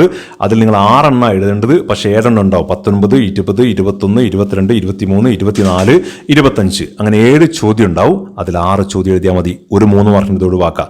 First question, list any 3 arguments each in favor of and against green revolution. ഹരിത വിപ്ലവം നന്നായിട്ട് സെക്കൻഡ് ചാപ്റ്റർ ആണ്. സെക്കൻഡ് ചാപ്റ്ററിലെ പ്ലാനിങ്ങിനൊക്കെ ശേഷം കൃത്യമായും പഠിക്കുന്നതാണ്. അഗ്രികൾച്ചർ എന്ന ഭാഗത്ത് പഠിക്കുന്നതാണ്. കാലികത്തിൽ സെക്കൻഡ് ചാപ്റ്റർ നിങ്ങൾക്ക് നന്നായി നൽകിയിട്ടുണ്ട്. നിങ്ങളത് നോക്കി പഠിക്കുക. അതിൽ ഗ്രീൻ റെവല്യൂഷൻ, ഹരിത വിപ്ലവവുമായി ബന്ധപ്പെട്ട് എന്തൊക്കെ ഗുണങ്ങളാണുള്ളത്? 3 ആർഗ്യുമെന്റ്സ് അനുകൂലമായും 3 ആർഗ്യുമെന്റ്സ് അതിന് പ്രതികൂലമായിട്ടും വെക്കണം നമ്മൾ. അപ്പോൾ എന്താ ചെയ്യേണ്ടത്? ഗുണങ്ങൾ എന്തൊക്കെയാ? പ്രൊഡക്ഷൻ വർദ്ധിച്ചു, സ്പീഡ് വർദ്ധിച്ചു, എഫിഷ്യൻസി വർദ്ധിച്ചു പ്രൊഡക്ഷൻ്റെ, അല്ലേ? അതുപോലെ തന്നെ ആക്ടിവിറ്റി വർദ്ധിച്ചു, ഇമ്പോർട്ട് കുറഞ്ഞു, സ്വയം പര്യാപ്തത നേടി, സെൽഫ് റിലയൻ്റ് ആയി, നമ്മളതിൻ്റെ ഫുഡ് ഗ്രെയിൻസൊക്കെ ഒരുപാട് ഉൽപ്പാദിപ്പിച്ച് എക്സ്പോർട്ട് ചെയ്തു. ഇങ്ങനെ പല കാര്യവും അതിന് നേട്ടമുണ്ട്. 3 എണ്ണം മാത്രം മതി. ദോഷം എന്തൊക്കെയാ? അത് എല്ലാവിടെയും വ്യാപകമായിരുന്നില്ലല്ലോ. ഇന്ത്യയിലെ എല്ലാ സ്ഥലത്തും ഇത് ബാധകമായിരുന്നില്ലല്ലോ.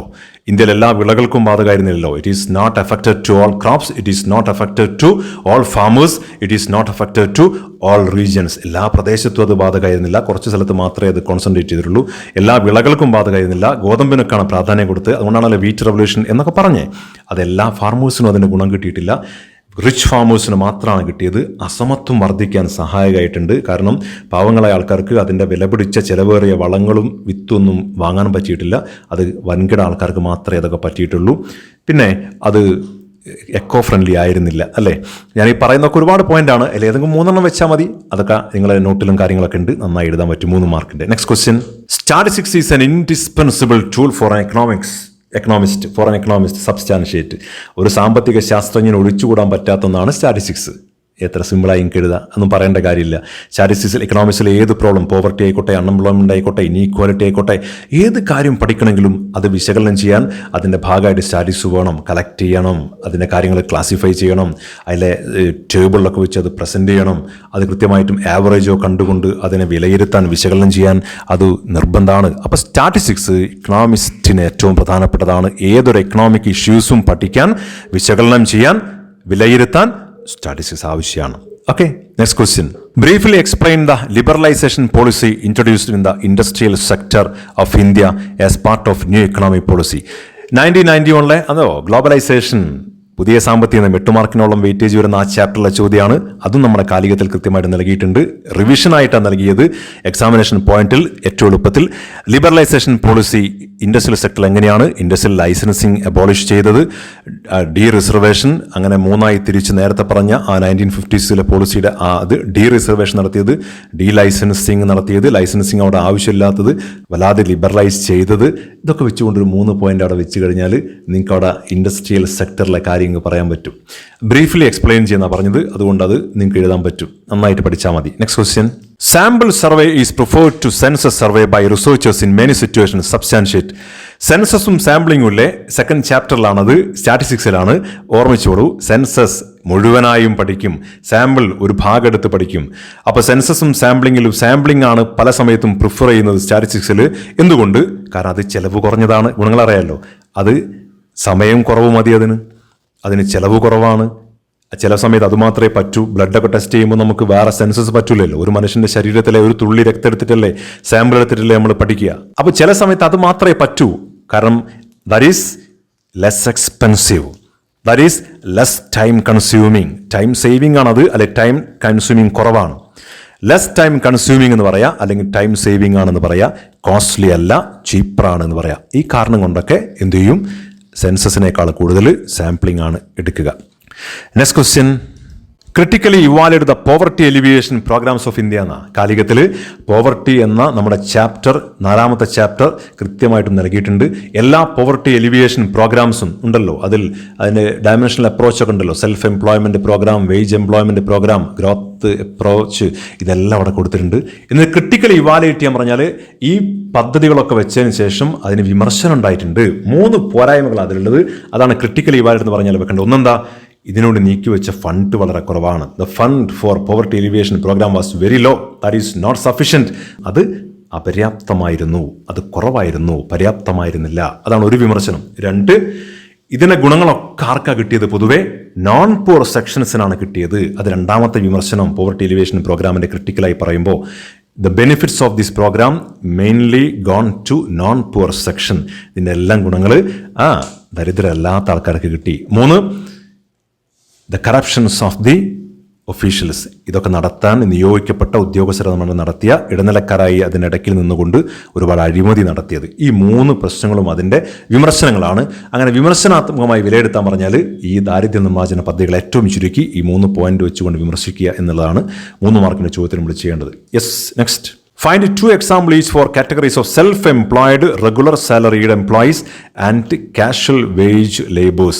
അപ്പോൾ നമ്മുടെ വീട്ടിലൊക്കെ ഓരോരുത്തരും ചെയ്യുന്ന ഓരോ ജോലികളൊക്കെ അല്ലേ, നമ്മൾ ഒരു സ്മോൾ സ്കെയിൽ ചെറുകിട വ്യവസായങ്ങളൊക്കെ ആയിട്ട് അത് സെൽഫ് എംപ്ലോയിഡ് ആണ്. നമ്മൾ അതിൻ്റെ ഉടമയാണ്. നമ്മളൊരു സോപ്പ് ഉണ്ടാക്കുന്നു, നമ്മൾ തന്നെ അത് വിൽക്കുന്നു. ആരാണോ അതിൻ്റെ ഓണർ അയാൾ തന്നെ അത് ഓപ്പറേറ്റ് ചെയ്യുന്നതിനാണല്ലോ സെൽഫ് എംപ്ലോയിഡ് എന്ന് പറയുക. One who on and operate. Employment എന്ന ചാപ്റ്ററിലാണ്, കാലികത്തിൽ അതുണ്ട്, നിങ്ങളുടെ നോട്ട്ബുക്കിലുണ്ട്. ടീച്ചേഴ്സ് പറഞ്ഞോ ഓർമ്മിച്ചുകൊണ്ട് അത് ചെയ്യണം. സെൽഫ് എംപ്ലോയിഡിന് ഷോപ്പ് കീപ്പർ വരാം. നമ്മുടെ വീട്ടിൽ നിന്നുള്ള ഈ സ്മോൾ സ്കെയിലിൻ്റെ കാര്യങ്ങളൊക്കെ അതിൽ പറയാം. റെഗുലർ സാലറിയുടെ എക്സാമ്പിൾ പറയുമ്പോൾ ടീച്ചേഴ്സ് ഉണ്ട്, അല്ലേ, അതുപോലെ തന്നെ എഞ്ചിനീയേഴ്സ് ഉണ്ട്. അങ്ങനെയുള്ള സർക്കാർ മേഖലയിൽ ജോലി ചെയ്യുന്ന, റെഗുലർ സെക്ടറിൽ ജോലി ചെയ്യുന്ന ആൾക്കാരൊക്കെ റെഗുലർ സാലറിയുടെ കൃത്യമായിട്ടും വേതനം കിട്ടുന്ന ആൾക്കാർ. കാഷ്വൽ വേജ് എന്ന് പറഞ്ഞാൽ അറിയാലോ, കൺസ്ട്രക്ഷൻ വർക്കേഴ്സ്, കൂലി, അഗ്രികൾച്ചർ ലേബേഴ്സ്, ഇവരൊക്കെ തന്നെ കാഷ്വൽ വേജ് ആണ്. എത്ര ജോലി കിട്ടുമെന്ന് പറയാൻ കഴിയില്ല, എത്ര കാലം കിട്ടുമെന്ന് പറയാൻ കഴിയില്ല, എത്ര കൂലി കിട്ടുമെന്ന് പറയാൻ കഴിയില്ല. കരാറടിസ്ഥാനത്തിൽ ജോലി ചെയ്യുന്ന ആൾക്കാരല്ലേ കൂലി എന്നൊക്കെ പറയുന്ന ആൾക്കാർ. അഗ്രികൾച്ചർ ലേബേഴ്സ്, അതൊക്കെ അതിന് എക്സാമ്പിളായിട്ട് എഴുതാൻ പറ്റിയതാണ്. അപ്പോൾ 3 തരത്തിലുള്ള തൊഴിലാളികൾ ഉണ്ട് എന്ന് നമ്മൾ പഠിച്ചിട്ടുണ്ട്. Self employed, regular salaried, casual wages. അതൊക്കെ നഷ്ടലായിട്ട് ഒന്നുകൂടി പഠിക്കുക കേട്ടോ. Next question.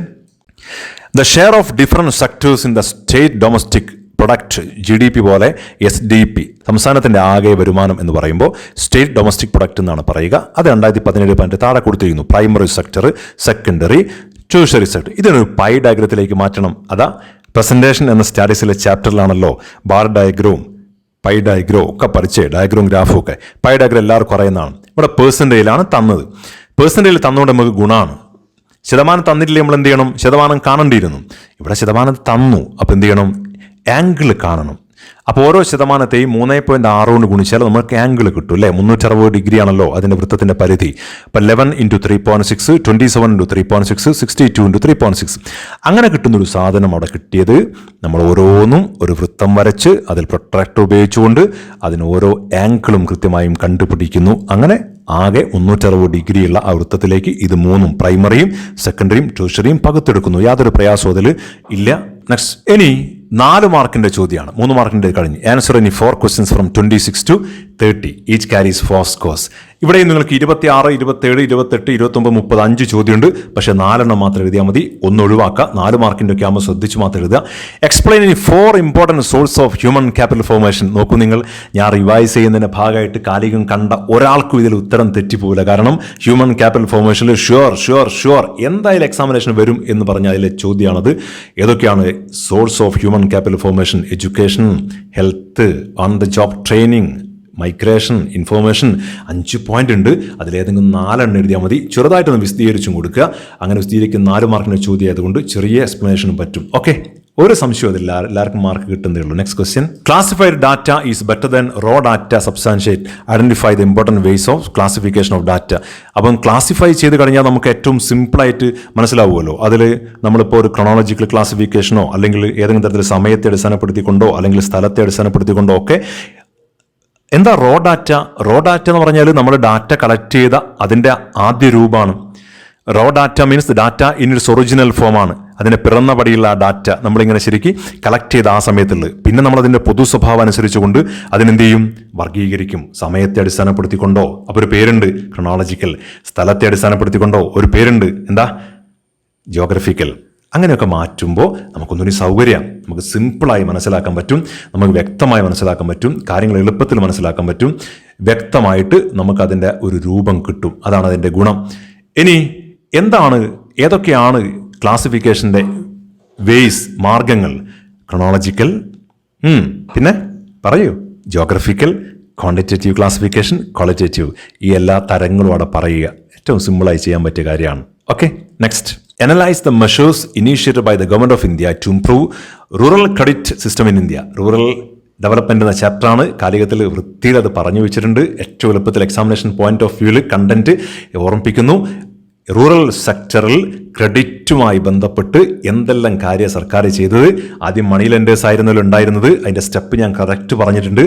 പിന്നെ കമേഴ്സ്യൽ ബാങ്ക്, പിന്നെ നബാർഡ് അല്ലേ, നബാർഡ് ആരംഭിക്കുന്നു. Regional rural bank, RRBs, cooperative bank, land development bank, Kudumbashree വരെയുള്ള കാര്യങ്ങൾ അടങ്ങിയിട്ടുള്ള ക്രെഡിറ്റ് സിസ്റ്റം നന്നായി മുന്നോട്ട് കൊണ്ടുപോകാൻ സർക്കാർ ആവിഷ്കരിച്ച പദ്ധതികൾ. കമേഴ്സ്യൽ ബാങ്ക് മുതൽ commercial bank, NABARD, regional rural bank, cooperative bank, land development bank, Kudumbashree, ഇതൊക്കെ അടങ്ങിയതിൻ്റെ പോയിന്റ് അവിടെ വെച്ചു കൊടുക്കുക. കുറച്ച് വിശദീകരിക്കുകയും ചെയ്യുക. നന്നായി എഴുതാൻ പറ്റിയാണ്. Okay, next. The scores obtained by 5 students in economics and accountancy are given below. നോക്കണേ, നിങ്ങൾ റാങ്ക് കോറിലേഷൻ കാണാനാണ് ചോദിച്ചത്. സ്പിയർമാൻ്റെ റാങ്ക് കോറിലേഷൻ. സ്റ്റഡീസിലെ കോറിലേഷൻ എന്ന ചാപ്റ്ററാണ്. അതിൽ 2 തരം കോറിലേഷനാണുള്ളത്. ഒന്ന് റാങ്ക് കോറിലേഷൻ, മറ്റൊന്ന് Karl Pearson's coefficient of correlation. അതിലൂടെ ചോദിച്ചേതാ? റാങ്ക് കോറിലേഷൻ ആണ്. ഏതാ? 1 - 6 sigma d square divide by n × n square - 1 എന്ന ഫോർമുല. ഇവിടെ റാങ്ക് അല്ല തന്നത്, മാർക്കാണ്. മാർക്ക് തരികയാണെങ്കിൽ റാങ്ക് കണ്ടെത്തണം. 92, 84, 67, 74, 80. അപ്പോൾ ഏറ്റവും കൂടുതൽ മാർക്ക് കിട്ടിയതിന് റാങ്ക് നമ്പർ 1 ഇക്കണോമിക്സിൽ 92 നേരെ R1 എന്നിടണം, 1 എന്നിടും. പിന്നെ വലുതേതാ? 84, അപ്പോൾ റാങ്ക് 2. പിന്നെ 80 റാങ്ക് 3, 74 റാങ്ക് 4, 67 റാങ്ക് 5. അപ്പോൾ R1 കിട്ടി.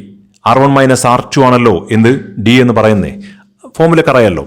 അക്കൗണ്ടൻസി ഇപ്പോൾ റാങ്ക് തന്നിട്ടും ചോദിക്കും, റാങ്ക് തരാതെയും ചോദിക്കും. ഇത് റാങ്ക് തരാതെ മാർക്കാണ് തന്നത്. അക്കൗണ്ടൻസിൽ ഏറ്റവും വലുതാ 85 rank 1, പിന്നേതാ 70 rank 2, പിന്നേതാ 65 rank 3, 63 rank 4, R4 അല്ലേ, 60 റാങ്ക് 5. അങ്ങനെ 1, 2, 3, 4, 5 എന്ന് അവിടെ ഇടും. എന്നിട്ട് R1 - R2 ഉപയോഗിച്ചുകൊണ്ട് ആ ഫോമിൽ ഉപയോഗിച്ചുകൊണ്ട് ചെയ്യും. Okay, next list any 4 index numbers used in എക്കണോമിക്സിൽ ഉപയോഗിക്കുന്ന ഇൻഡെക്സ് നമ്പർ അല്ലേ, അതിൽ നമുക്കറിയാമല്ലോ ഇൻഡെക്സ് നമ്പർ ഉപയോഗിക്കുന്ന ഹോൾസെയിൽ പ്രൈസ് ഇൻഡെക്സ് ഉണ്ട്, കൺസ്യൂമർ പ്രൈസ് ഇൻഡെക്സ് ഉണ്ട് അല്ലേ. അപ്പോൾ ഇൻഡെക്സ് നമ്പറിന്റെ തരങ്ങൾ നിങ്ങൾ പഠിച്ചതിൽ 4 അവിടെ വെച്ച് കൊടുക്കുക. Identify 1 use each of the index നമ്പറിന്റെ ഏതെങ്കിലും ഒരു ഉപയോഗം എഴുതുക. ഇൻഡെക്സ് നമ്പർ വില നിലവാരം അറിയാൻ ഉപയോഗിക്കും, ഇൻഫ്ലേഷൻ പണപ്പെരുപ്പത്തിന്റെ അവസ്ഥയൊക്കെ അറിയാനൊക്കെ നമ്മൾ ഇൻഡെക്സ് നമ്പറൊക്കെ നോക്കിയാൽ അറിയാമല്ലോ. വില നിലവാരത്തിന് വർധന, പൊതുവില നിലവാരം അറിയാനൊക്കെ അത് ഉപയോഗിക്കുമല്ലോ. അപ്പോൾ ഒരു ഉപയോഗം എഴുതിയാൽ മതി, അതും പറ്റും. Next question. ഇനി നോക്കൂ, 5 മാർക്കിന്റെ ചോദ്യമാണ്. 2 എഴുതിയാൽ മതി, 3 ഉണ്ട്. 31, 32, 33 ഈ 3 ചോദ്യത്തിൽ 2 എഴുതിയാൽ മതി. ശ്രദ്ധിച്ചെഴുതുക.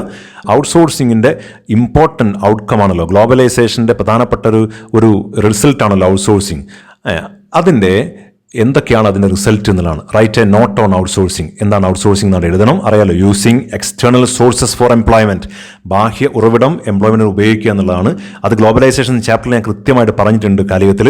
പിന്നെ identify 2 reasons which made India A good destination four global outsourcing. ലോകത്തിലെ ഔട്ട്സോഴ്സിംഗ് എന്ന പുറം കരാർ ജോലിയുടെ പ്രധാനപ്പെട്ട ഉറവിടമായിട്ട് ഇന്ത്യ എന്ന രാജ്യം മാറുന്നതിൻ്റെ കാരണം എന്താണ്? 2 കാരണം. ഒന്ന്, ഇന്ത്യയിൽ ഒരുപാട് തൊഴിലാളികളുണ്ട്, ജനസംഖ്യ കൂടുതലാണ്, ഒരുപാട് ആൾക്കാർക്ക് തൊഴിലിനാവശ്യ അൺഎംപ്ലോയ്മെൻറ്റ് കൂടുതലുള്ള രാജ്യമാണ് ഇന്ത്യ. 2, ഇന്ത്യയിൽ വേതന നിരക്ക് വികസിത രാജ്യങ്ങളുമായി ബന്ധപ്പെട്ട് നോക്കുമ്പോൾ കുറവാണ്, വേജ് റേറ്റ് കുറവാണ്. അതുകൊണ്ട് അമേരിക്കയ്ക്ക് അവിടെ തൊഴിലാളികൾ ഉപയോഗിക്കുന്നവരും ഇന്ത്യയിലെ തൊഴിലാളികൾ ഉപയോഗിക്കും, കുറച്ച് കൂലി കൊടുത്താൽ മതി. ഇന്ത്യയിൽ ഒരുപാട് ആൾക്കാർക്ക് അൺഎംപ്ലോയ്മെന്റ് ഉണ്ട്, അപ്പോൾ ആ രീതിയിൽ ചൂഷണം ചെയ്യാൻ അത് ഉപയോഗിക്കാം. അപ്പോൾ 2 റീസൺ പറയുമ്പോൾ അൺഎംപ്ലോയ്മെന്റും ലോ വേജ് റേറ്റും പറയാം അവിടെ. Next question. Define poverty and explain the various cause of poverty in India. ഞാനത് കാലികം സമകാലികത്തിൽ പോവർട്ടി എന്ന ചാപ്റ്റർ ചെയ്ത സമയത്ത് പറഞ്ഞു, എക്സാമിനേഷന് ചോദിക്കും എന്തൊക്കെയാണ് പോവർട്ടിയുടെ കാരണങ്ങളെന്ന്.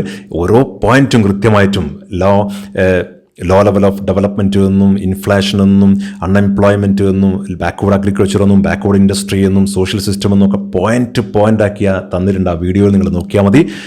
അടുത്ത ചോദ്യം, ഒജീവ്സ് ആൻഡ് ലൊക്കേറ്റ് മീഡിയൻ എന്നാണ്. ഒജീവ് എന്തായാലും എക്സാമിനേഷന് 5 മാർക്കിനോ അല്ലെങ്കിൽ 8 മാർക്കിനുള്ള ഒരു ചോദ്യമായിട്ട് നമ്മൾ പ്രതീക്ഷിക്കേണ്ട ഒരു ചോദ്യമാണ്. അത് ഈ പരീക്ഷയ്ക്ക് ചോദിച്ചിരിക്കുന്നു മാർച്ചിൽ. ഒജീവ് കൃത്യമായിട്ടും വരയ്ക്കാൻ എല്ലാവർക്കും അറിയാം, കാരണം അത് ഫ്രീക്വൻസി ഡിസ്ട്രിബ്യൂഷൻ്റെ ഗ്രാഫ് അല്ല, ക്യുമുലേറ്റീവ് ഫ്രീക്വൻസി ഡിസ്ട്രിബ്യൂഷൻ്റെ ഡയഗ്രാമാണ്. അപ്പോൾ LCFും GCF അതിൻ്റെ ഭാഗമായി കാണണം. അപ്പോൾ ക്ലാസ് ഇൻ്റർവൽ അവിടെ തന്നു, 0, 5, 5, 10. ഒരു സിമ്പിൾ ക്ലാസ്സാണ്, 10, 15. ആ ചോദ്യം നിങ്ങൾക്ക് യാതൊരു പ്രയാസം ഉണ്ടാക്കുന്ന ചോദ്യമായിരുന്നില്ല.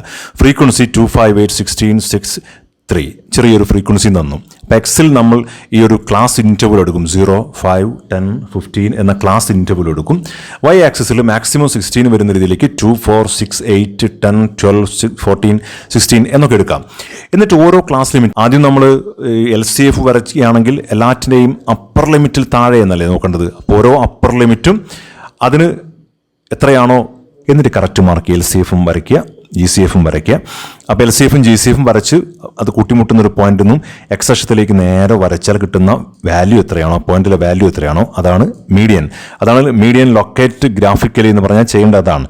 അപ്പോൾ അത് നിങ്ങൾ ചെയ്തിട്ടുണ്ടാവും എന്ന് വിചാരിക്കുക. ഒജീവ്സ് ഒക്കെ വേണമെങ്കിൽ നമുക്ക് അടുത്ത ക്ലാസ്സുകളിൽ വീഡിയോയിൽ ഒജീവും ഒക്കെ കൃത്യമായിട്ട് പറയുകയും ചെയ്യാം. ഓക്കെ, ഇനി എസ്സേ ആണ്. അറിയാലോ, 3 ചോദ്യം ഉണ്ടാവും, 2 എഴുതണം. ഇത്തവണ 2 സ്റ്റാറ്റിസ്റ്റിക്സിലെ ചോദ്യമാണ് ചോദിച്ചിരിക്കുന്നത്. 1 മാത്രമേ ഇന്ത്യൻ എക്കണോമി ചോദിച്ചിട്ടുള്ളൂ. അതങ്ങനെ വരണമെന്നൊന്നുമില്ല, ചിലപ്പോൾ 2 ഇന്ത്യൻ എക്കണോമി ഒരു സ്റ്റാറ്റി ആയിരിക്കുക. അപ്പോൾ 8 മാർക്കിൻ്റെ ചോദ്യം ആയതുകൊണ്ട് 8 മാർക്കും കിട്ടാനുള്ള സാധ്യതയുണ്ട് സ്റ്റാറ്റി ചോദിച്ചുകൊണ്ട്. അതിൽ sustainable development, environment and sustainable development chapter ഉണ്ടല്ലോ, 9ാമത്തെ ചാപ്റ്റർ ഇന്ത്യൻ എക്കണോമിയിലെ, അതെല്ലാവരും പറയുന്നതാണ്, എല്ലാ ടീച്ചേഴ്സും പറഞ്ഞിട്ടുണ്ടാവും നിങ്ങളോട്. അതിൽ various strategies four sustainable development 8-9 പോയിന്റിലെ ആ പോയിന്റ് കൃത്യമായിട്ട് നിങ്ങളവിടെ വെക്കുക വേണ്ടത്. എന്താണ് സസ്റ്റൈനബിൾ ഡെവലപ്മെൻറ്റ് എന്നുള്ളത് അറിയാമല്ലോ. ഭാവി തലമുറയ്ക്ക് യാതൊരു ദോഷവും വരുത്താത്ത വികസന പ്രക്രിയയല്ലേ സസ്റ്റൈനബിൾ ഡെവലപ്മെൻറ്റ് എന്ന് പറഞ്ഞാൽ. The path of development which meets the needs of the present generation without compromising the needs of the future generation എന്നല്ലേ. വർത്തമാന ആവശ്യങ്ങൾ പൂർത്തീകരിക്കുക നമ്മൾ, ഭാവി തലമുറയ്ക്കുടെ ഒരു ആവശ്യവും ഹനിക്കാതെ. ആ വികസന പ്രക്രിയയുടെ പേരല്ലേ സുസ്ഥിര വികസനം. പിന്നെ അതിൻ്റെ സ്ട്രാറ്റജീസ് അല്ലേ, സസ്റ്റൈനബിൾ ഡെവലപ്മെൻറ്റ് എങ്ങനെ നേടാനുള്ള 8 പോയിന്റ് ഒക്കെ ഇല്ലേ അതിൽ. ഞാൻ ഓരോന്നും ഇങ്ങനെ പറയണ്ടല്ലോ, അത് കൃത്യമായിട്ട് നമുക്ക് അറിയുന്നല്ലേ എങ്ങനെയാണ് സുസ്ഥിര വികസനം സാധ്യമാക്കുന്നതെന്നുള്ളത്. Non conventional source of energy ഉപയോഗിക്കുക, അതുമായി ബന്ധപ്പെട്ട solar, wind, tidal, traditional knowledge ഉപയോഗിക്കുക എന്നുള്ള കാര്യം, LPG റൂറൽ ഏരിയയിൽ ഉപയോഗിക്കുന്ന കാര്യം, CNG അർബൻ ഏരിയയിൽ ഉപയോഗിക്കുക കാര്യം, ബയോപെസ്റ്റ് അത് തീർച്ചയായിട്ടും നമ്മളിപ്പോൾ ജൈവ കീടനാശിനി ഉപയോഗിക്കുക അല്ലേ, പിന്നെ ബയോ കമ്പോസ്റ്റിംഗ് ജൈവ വളങ്ങൾ ഉപയോഗിക്കുക. ഇതെല്ലാം വെച്ചുകൊണ്ടുള്ള 7-8 പോയിന്റ് വെച്ച് അതിൻ്റെ തന്ത്രങ്ങൾ സുസ്ഥിര വികസനം നേടാൻ ആവശ്യമായ കാര്യം വെച്ചാൽ 8 മാർക്ക് ഷുവർ. Next question. എല്ലായ്പ്പോഴും എല്ലാവരും പറയുന്നൊരു ചോദ്യമാണല്ലോ 8 മാർക്കിൻ്റെ ചോദ്യം വരുമ്പോൾ, mean median mode measures of central tendency എന്ന ചാപ്റ്ററിലെ പ്രധാനപ്പെട്ട അതിൻ്റെ ഒരു കോർ എലിമെൻ്റ് ആണല്ലോ. അപ്പം മീൻ അറിയാലോ, കണ്ടിന്യൂസ് സീരീസ് ആണ് ചോദിച്ചത്. നിങ്ങൾക്ക് ഒരു പ്രയാസം ഉണ്ടാക്കിയിട്ടില്ല. ഒരു സാധാരണ ക്ലാസ്സും എത്രയോ ചെയ്ത് ഒരു ക്ലാസ്സും ഒരു ഫ്രീക്വൻസിയാണ്. ക്ലാസ്സും ഫ്രീക്വൻസിയും തന്നത് നമ്മൾ കൃത്യമായിട്ടും മീൻ മീഡിയൻ മോഡ് കാണാൻ ഉപയോഗിക്കുമല്ലോ. അപ്പോൾ മീൻ കാണുന്ന formula sigma F X by sigma F അല്ലെങ്കിൽ sigma F M by sigma F. ആ എക്സ് എന്നുള്ളത് മനസ്സിലാവാനാണ് എം എന്നിടും. എം എന്നുള്ള മിഡ് വാല്യൂ ആണ്. അപ്പോൾ ആദ്യം നമ്മൾ അത് കാണുന്നു. ഓരോന്നും കാണാൻ അറിയാമല്ലോ. മീൻ മീഡിയൻ മോഡ് കാണുമ്പോൾ മീൻ കാണുന്നത് എന്താ ചെയ്യേണ്ടത്? ആദ്യം ഫോർമുല താഴെ എഴുതുക. എല്ലാറ്റിനെയും ഫോർമുല നമ്മൾ താഴെ എഴുതേണ്ടത്, സൈഡിൽ കൊണ്ട് എഴുതരുത്. അവിടെ നമുക്ക് ഓപ്പറേറ്റ് ചെയ്യാൻ വേറെ കാര്യങ്ങളൊക്കെ ഉണ്ട്. അപ്പോൾ താഴെ ഫോർമുല എഴുതും. X bar is equal to sigma F M by sigma F അല്ലെങ്കിൽ sigma F X by sigma F. എന്താണ് എക്സ് എന്ന് പറഞ്ഞാൽ മിഡ് വാല്യൂ. അപ്പോൾ ആദ്യം മിഡ് വാല്യൂ നമ്മൾ കാണണം അല്ലേ. 0-10 എന്ന ക്ലാസ്സിൻ്റെ മിഡ് വാല്യൂ 5 10-20 എന്ന ക്ലാസ്സിൻ്റെ മിഡ് വാല്യൂ 15 20-30 എന്ന ക്ലാസ്സിൻ്റെ മിഡ് വാല്യൂ 25 അങ്ങനെ ഓരോ മിഡ് വാല്യൂ എഴുതുക. എന്നിട്ട് നമ്മൾ അതിനെ ഫ്രീക്വൻസി കൊണ്ട് നേരെ മിഡ് വാല്യൂനെ ഗുണിക്കുക. അപ്പോൾ കിട്ടുന്നതാണ് എഫ് എം. അതിൻ്റെ സിഗ്മയാണ് സിഗ്മ എഫ് എം. പിന്നെ താഴെ ഫ്രീക്വൻസിൻ്റെ ആകത്ത് കൊണ്ട് അതിനെ ഹരിക്കുക. അങ്ങനെ ഹരിക്കുമ്പോഴാണ് സിഗ്മ എഫ് എന്ന് താഴെ നമ്മൾ പറഞ്ഞത്. 4, 7, 11, 10, 21, 14, 35, 8, 43, 5, 42, 50 ഹരിക്കുക. അപ്പോൾ കിട്ടുന്നതാണ് മീൻ. മീഡിയൻ അറിയാലോ, L2 plus N/2 minus CF divide by F into C എന്ന ഫോർമുലയാണല്ലോ. അപ്പോൾ സ്വാഭാവികമായിട്ടും അവിടെ എന്ത് കാണണം? N/2 കാണണം. N/2 കണ്ട് ക്യുമുലേറ്റീവ് ഫ്രീക്വൻസി എഴുതി വെക്കണമല്ലോ. മീഡിയൻ കാണുമ്പോൾ എന്തായാലും ക്യുമുലേറ്റീവ് ഫ്രീക്വൻസി എഴുതി വെക്കണം. എന്നിട്ട് LCF കണ്ടതിന് ശേഷം നിങ്ങൾ എവിടെയാണോ N/2 വരുന്നത് അതിന് കറസ്പോണ്ടിങ് ക്ലാസ് എടുക്കുക. ആ ക്ലാസ്സാണ് മീഡിയൻ ക്ലാസ്. അങ്ങനെ അത് ഉപയോഗിച്ചുകൊണ്ട് കൃത്യമായിട്ട് ചെയ്യുക. മോഡ് അറിയാമല്ലോ, L1 plus D1 divide by D1 plus D2 into C ആണ്. അപ്പോൾ അതും നിങ്ങൾക്ക് ആ ഫോമിൽ ഉപയോഗിച്ചുകൊണ്ട് അറിയാം. D1 എന്താണെന്ന് അറിയാം, D2 എന്താണെന്ന് അറിയാം. അല്ലെങ്കിൽ നമുക്ക് വേറൊരു ക്ലാസ്സിൽ നമുക്കത് പറയുകയും ചെയ്യാം. Okay, next. അപ്പോൾ അങ്ങനെ നിങ്ങൾ മീൻ മീഡിയൻ മോഡ് ചെയ്ത് 8 മാർക്ക് ഉറപ്പിച്ചു. ലാസ്റ്റ് നിങ്ങൾക്ക് ചോയ്സിൽ മറ്റൊരു ചോദ്യം, below is given A schedule. അപ്പോൾ ക്വാർട്ടൈൽ ഡീവിയേഷൻ കാണാനാണ് ചോദിച്ചത്. സ്വാഭാവികമായിട്ടും Q3 മൈനസ് Q1 ബൈ 2 ആണ് ക്വാർട്ടൈൽ ഡീവിയേഷൻ. എന്നാൽ കോഎഫിഷ്യന്റ് കാണാൻ വേണ്ടി ചോദിച്ചിട്ടുണ്ട് Q3 minus Q1 by Q3 plus Q1. അപ്പോൾ അതിന് മെറിറ്റും ഡിഫക്റ്റും കൂടി ചേർത്തുകൊണ്ട് അത് എഴുതുന്ന ആ കാര്യം നിങ്ങൾ എഴുതി കഴിഞ്ഞാൽ നിങ്ങൾക്ക് അവിടെ 8 മാർക്ക് കിട്ടി. ചോയ്സ് നിങ്ങൾ ഉപയോഗിക്കുക. 3-ൽ 2 എഴുതിയാൽ മതി. ഇത് പ്രോബ്ലത്തിന് ഞാൻ അധികം പറയുന്നില്ല, കാരണം മറ്റൊരു വീഡിയോ നമ്മൾ ചെയ്തിട്ടില്ലായിരുന്നു കാലികത്തിൽ പ്രോബ്ലം എന്ന ഭാഗത്തിൽ. അതിന് നമുക്ക് സമയം കിട്ടാത്തത് കൊണ്ടാണ് കഴിഞ്ഞ വർഷം. അതുകൊണ്ട് അത് ഈ വർഷം ചെയ്യും. അതുകൊണ്ട് ഞാൻ കൂടുതൽ ഇപ്പോൾ പറയുന്നില്ല. ഓക്കെ, അപ്പോൾ 80 മാർക്കിൻ്റെ ചോദ്യം എല്ലാവർക്കും 80-ൽ 80 കിട്ടുന്ന രീതിയിലേക്ക് ഇപ്പം മാറി ഈ ക്വസ്റ്റിനോടെ കടന്നു പോകുമ്പോൾ. ഇതിൻ്റെ പല ചോദ്യങ്ങളും തന്നെയാണ് മറ്റു പലതരത്തിലൊക്കെ പുതിയ ക്വസ്റ്റ്യൻ പേപ്പർ നമുക്ക് ആവർത്തിക്കാൻ സാധ്യതയെന്ന് കാണുക. കാലിക സമരത്തിന്റെ ഇംപ്രൂവ്മെന്റ് സ്പെഷ്യൽ വീഡിയോയിൽ ക്വസ്റ്റ്യൻ പേപ്പറിലൂടെ നമ്മൾ കടന്നുപോയി. നിങ്ങൾക്ക് ആ പബ്ലിക് എക്സാമിനേഷന്റെ ക്വസ്റ്റ്യൻ പേപ്പറിലൂടെ കടന്നുപോയത് ഉപകാരപ്പെട്ടു വിചാരിക്കുന്നു.